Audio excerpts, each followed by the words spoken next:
মহিলারা নামাজে সালাম ফিরিয়ে একটি ছোট্ট দোয়া 7 বার পড়লে সংসারের সকল প্রয়োজন আল্লাহ পূরণ করে দিবেন।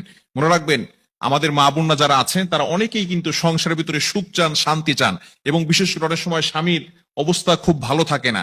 স্বামী দেখা যাচ্ছে অনেক কষ্ট করছে, কিন্তু সংসারে কোনো উন্নতি করতে পারছে না, ডেভেলপ করতে পারছে না। এই জন্য মহিলারা বিশেষ করে যারা আছেন তারা কিন্তু ঘরের ভিতরে অনেক সময় সময় পান, নামাজ পড়ার একটু সময় পান, নামাজের পরে একটু আমল করার সময় পান।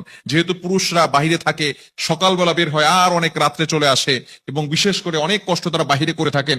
বিশেষ করে পুরুষরাও যদি পারেন এই আমলটি করবেন। 5 ওয়াক্ত নামাজ আপনাকে মাস্ট বি পড়তেই হবে। নামাজ ছাড়া আপনি সংসারের ভিতরে কখনো কোশ্চিন কালেও আপনি কিন্তু সুখ এবং শান্তি আনতে পারবেন না। একটু বলেন তো, সুখের মালিক কে? হ্যাঁ, সুখের মালিক হচ্ছেন আল্লাহ। তো ওই আল্লাহকে আপনি অখুশি করে কখনো আপনার সংসারে সুখ আনতে পারবেন না।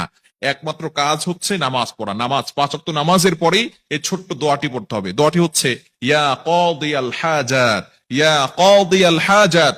আপনি নামাজে সালাম ফিরানোর পরে, 5 ওয়াক্ত নামাজ আপনাকে পড়তে হবে, নামাজের পরে সালাম ফিরানোর পরেই আপনি আল্লাহু আকবার পড়বেন একবার, আস্তাগফিরুল্লাহ 3 বার, এরপরে আপনি পড়বেন ইয়া কাদিয়াল হাজাত, ইয়া কাদিয়াল হাজাত, ইয়া কাদিয়াল হাজাত 7 বার পড়বেন।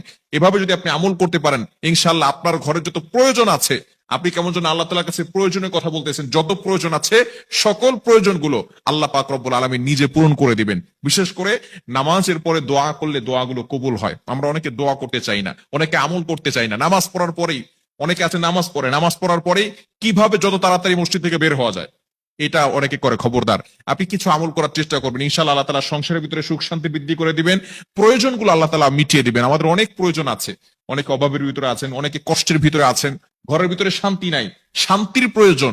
এই হাজত গুলোর জন্য আপনি আল্লাহর কাছে দোয়া করবেন, ইয়া কাদিয়াল হাজাত, ইয়া কাদিয়াল হাজাত। এখন যদি আপনি নামাজ না পড়েন, নামাজ না পড়ে যদি আমল করেন, তাহলে কিন্তু কাজ হবে না।